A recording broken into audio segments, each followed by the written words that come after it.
बिस्मिल्लाहिर्रहमानिर्रहीम। Recognition of plant machinery and equipment का जो है पिछले लेक्चर में हमने इसकी थ्योरी डिस्कस की थी कि हम प्लांट मशीनरी और इक्विपमेंट को रिकॉग्नाइज कैसे करते हैं, ठीक है। और उसकी जनरल एंट्री की हमने थोड़ी सी बात की थी। लेकिन यहाँ पे हमारे पास है न्यूमेरिकल प्रॉब्लम। अब हमें न्यूमेरिकल प्रॉब्लम में देखना है कि इसकी न्यूमेरिकल प्रॉब्लम जो है उसमें जो इश्यूज आते हैं उसको हम कैसे सॉल्व करते हैं, डिफरेंट सिचुएशंस आती हैं उसको हम कैसे, उसकी ट्रांजेक्शन हम कैसे करते हैं। तो फर्स्ट ऑफ ऑल है यहाँ पे न्यूमेरिकल। इस न्यूमेरिकल में हमने देखना है कि कैसे ट्रांजैक्शन होती है डिफरेंट। तो सबसे पहले जो क्वेश्चन है इसको हम और से पढ़ते हैं। Pipes limited is a manufacturer of steel beams and pipes used for heavy construction, ठीक हो गया। ऑन 2 अगस्त 2018 को क्या हुआ, it acquired a custom built smelter furnace from European manufacturer. European manufacturer से उन्होंने क्या चीज़ मंगवाई, फर्नेस मंगवाई, कस्टम बिल्ट।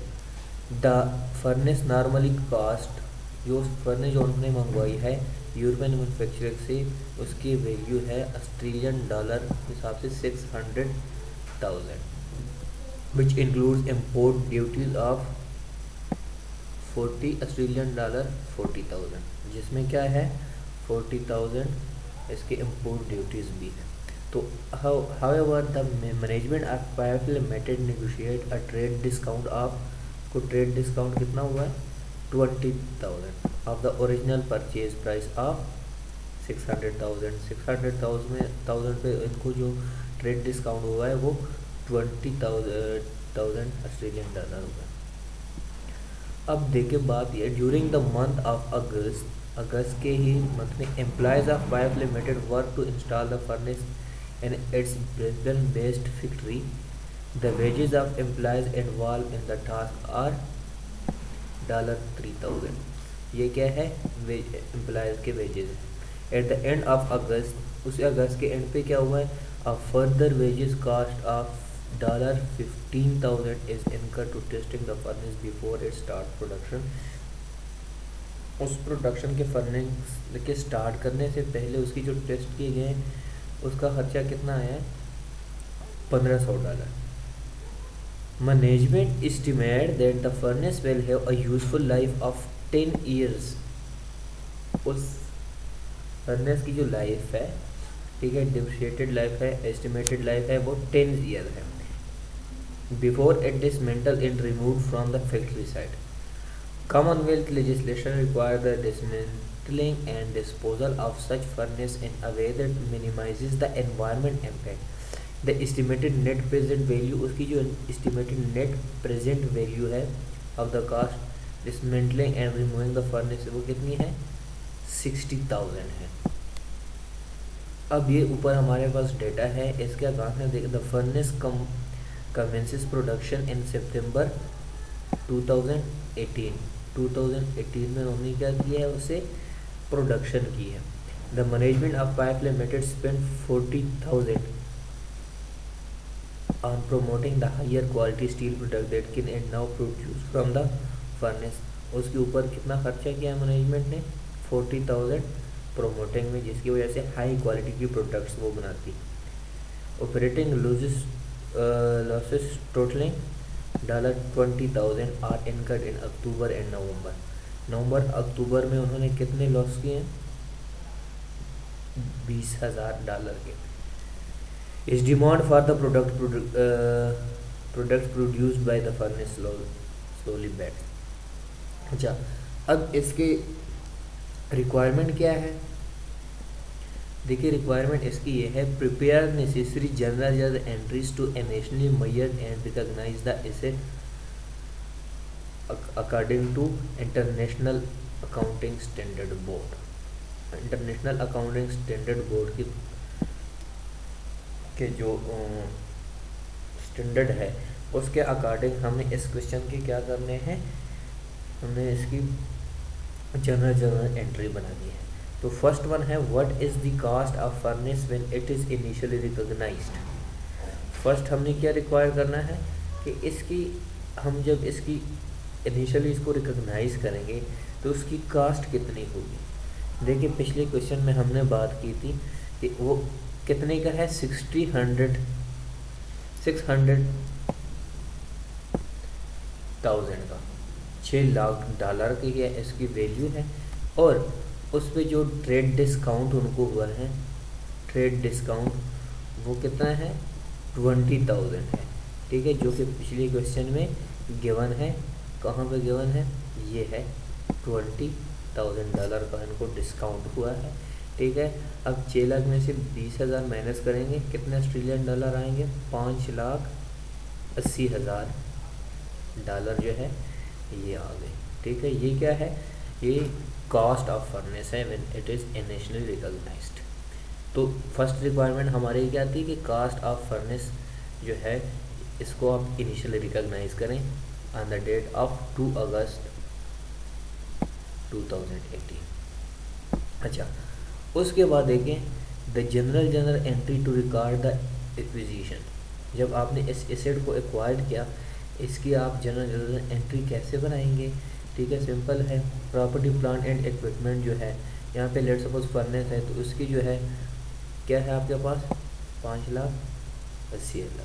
ठीक है, कैश पेबल एट्सेट्रा वो कितने हैं, हमने कैश जो कितना पे करना है या पे कर लिया है वो भी 5,80,000। ये डेबिट क्रेडिट का सिंपल रूल है, वो यहाँ पे अप्लाई होगा। ठीक है, तो इस स्लाइड में हमने दो चीज़ें फाइंड की है, एक है कॉस्ट ऑफ फर्नेस और दूसरी उसकी जनरल एंट्री भी हमने की है। थर्ड हमारे पास क्या है, ड्यूरिंग अगस्त में जो है द वेजेस ऑफ एम्प्लॉइज़, जो एम्प्लॉइज़ को वेजेस दिए हैं, ठीक है, उसकी जनरल एंट्री कैसे बनाएंगे। प्रॉपर्टी प्लांट एंड इक्विपमेंट, जो वेजेस दिए हैं वो कितने हैं, 3,000। ठीक है, तो उनको 3,000 पे करेंगे तो 3,000 सिंपली यहाँ पे क्रेडिट होगा। यहाँ पे आप फर्नेस भी लिख सकते हैं। ठीक है, इक्विपमेंट की जगह पे, प्रॉपर्टी प्लांट एंड इक्विपमेंट की जगह पे। उसके बाद देखिए the cost of testing directly attributable, मतलब उस फर्नेस को स्टार्ट करने से पहले टेस्टिंग पे जितना खर्चा आया है, ठीक है, वो भी हम यहाँ पे इसको लिखेंगे। यहाँ पे उसको भी इसकी जनरल एंट्री कैसे होगी, प्रॉपर्टी प्लांट एंड इक्विपमेंट जो है वो है $1,500 और कैश पेबल एक्सेट्रा ये क्रेडिट हो जाएगा सिंपल 1,500 रुपीज़ का। ठीक है, the obligation to remove and dispose of the furnace वो भी यहाँ पे गिवन है। प्रॉपर्टी प्लांट एंड इक्विपमेंट जो है वो 60,000 है, डेबिट हो जाएगा। ठीक है, प्रोविजन फॉर डिस्पोजल जो है ये भी 60,000 है, ये क्रेडिट हो जाएगा प्रोविजन फॉर। ये हम जो है पिछले क्वेश्चन को ही लेके आगे आ रहे हैं। ये जो है हमने वैल्यू ली थी 60,000 इसकी, उसकी हम बात करते हैं, डिसमेंटलिंग एंड रिमूविंग उसकी बात कर रहे हैं। तो इसके बाद जो हमारे पास नेक्स्ट है, ठीक है, फिर उसके बाद बात हुई थी नवंबर 2018 में कि वहाँ पे एक्सपेंस हुए थे कुछ। ठीक है, एडवर्टाइजिंग एक्सपेंस हुए थे, उसके प्रमोशन के एक्सपेंस हुए थे। तो प्रमोशन सिंपली एडवर्टाइजमेंट होती है, तो एडवर्टाइजमेंट कितनी की हुई थी, $40,000। तो एडवर्टाइजमेंट एक्सपेंस जो है हमारे पास ये डेबिट हो जाएगा सिंपल, जैसे कि रूल है हमारे पास, जैसे हमारे एक्सपेंस इंक्रीज़ होते हैं तो वो डेबिट होता है। तो 40,000 हमारे पास क्या है, एडवर्टाइजिंग एक्सपेंस है, सॉरी। कैश पेबल जो है हमने कैश इसका कितना पे किया है, 40,000, तो ये सिंपली क्रेडिट हो जाएगा। अब देखिए यहाँ पे note, the initial operating losses of 20,000 incurred while demand for the steel produced by the furnace increases are not recognized in the carrying amount of the furnace। वो जो 20,000 का लॉस हुआ है, ठीक है, स्टील प्रोड्यूस करने में, वो रिकॉग्नाइज नहीं किया गया है।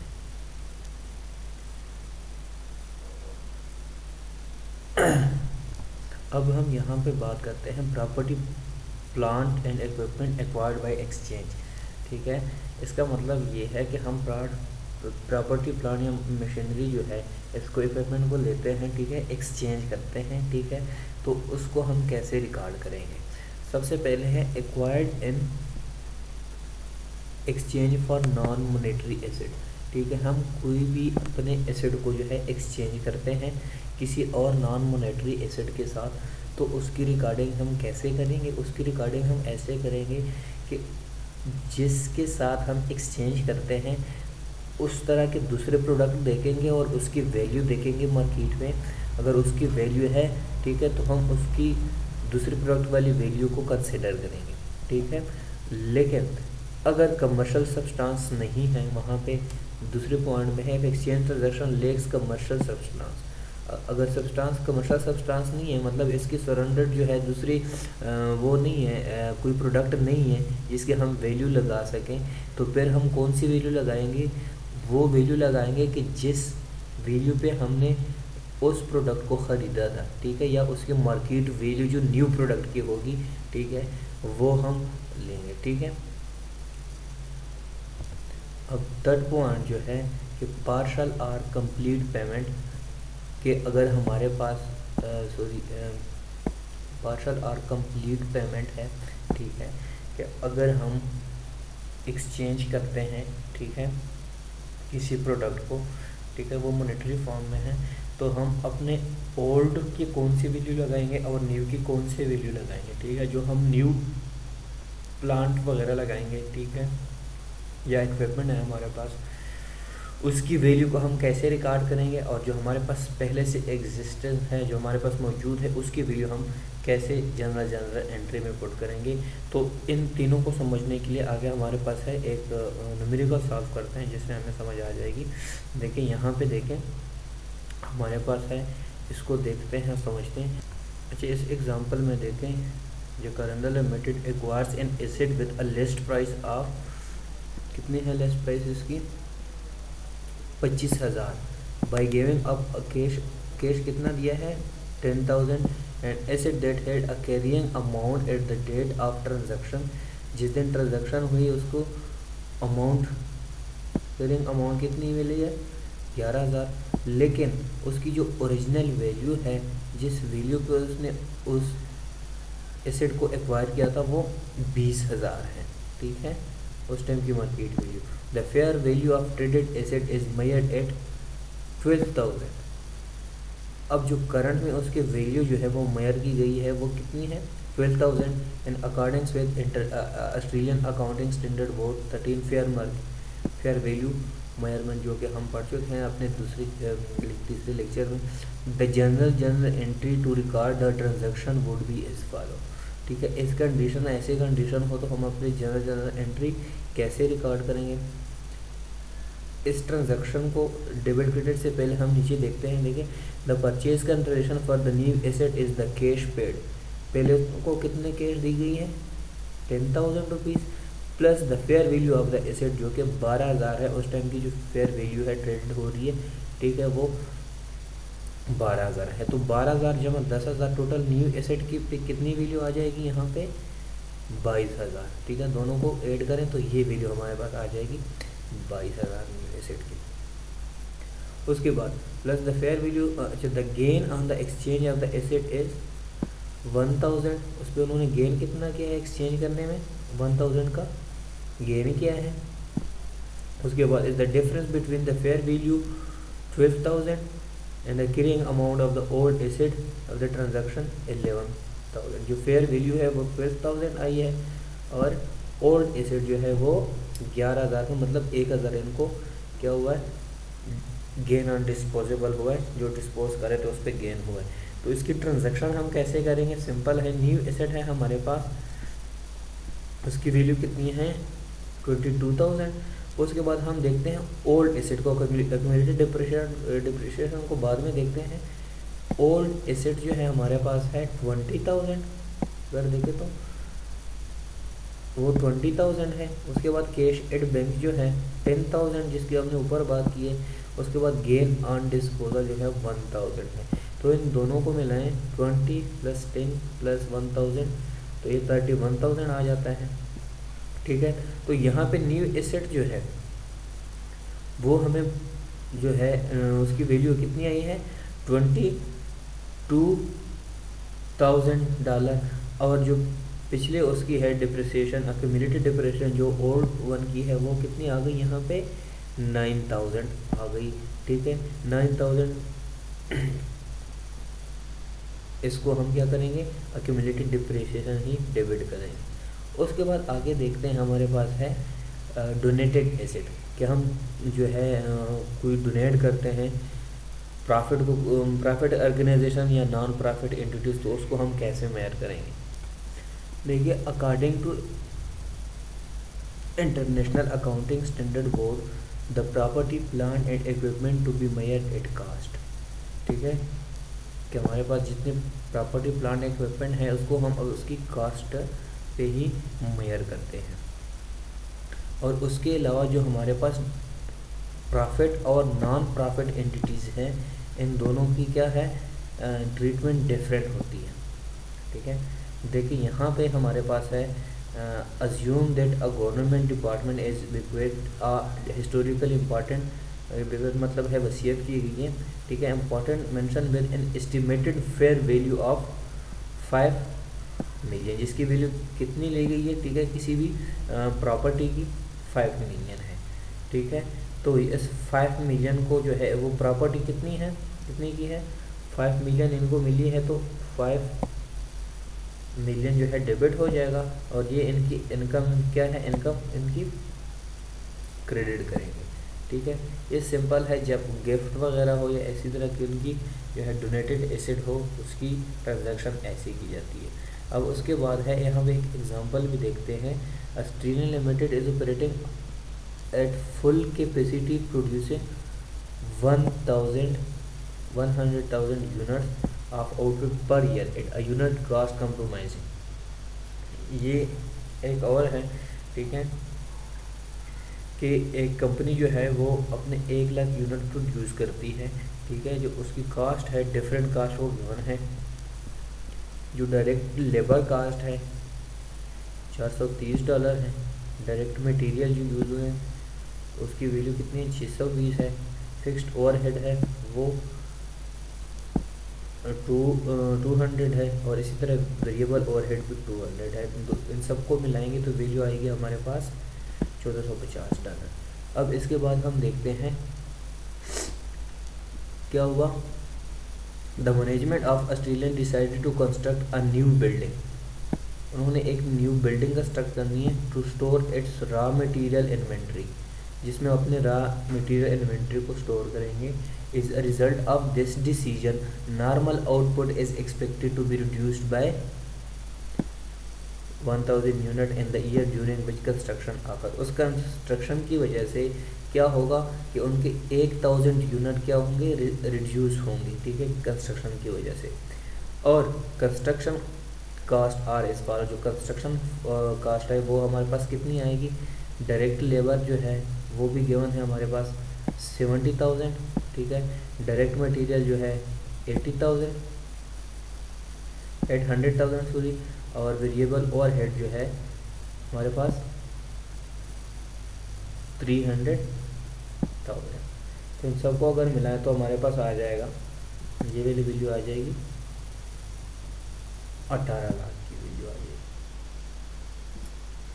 अब अगर यहाँ पे देखें, उसके बाद हमने देखें an addition fixed overhead equals to 1000 unit at per unit value कितनी है, 200 है। ठीक है, इन दोनों को अगर देखें मल्टीप्लाई करें तो हमारे पास कितने आ जाती है, 200,000। ठीक है, 2 लाख रुपए वैल्यू आ जाती है। तो 2 लाख को इस 80,000 के साथ ऐड कर दें तो हमारे पास वैल्यू आ जाएगी 2 मिलियन। ठीक है, तो इसका मतलब ये हुआ कि यूनिट कास्ट जो है नॉर्मल ऑपरेशन में उस पर क्या कोई इफेक्ट नहीं होगा। ठीक है, इसका मतलब है 1 यूनिट कास्ट पे जो है उसकी नॉर्मल ऑपरेशन की वजह से उस पर कोई इफेक्ट नहीं होगा। जैसे 200 पर यूनिट की वैल्यू थी, ठीक है, वो यहाँ पे भी सेम है, ठीक है, अगर यहाँ पे हम कैलकुलेट करें, ठीक है, तो वैल्यू जो है उतनी आ जाती है, तो इसका मतलब है नॉर्मल ऑपरेशन में कोई इफेक्ट नहीं होता।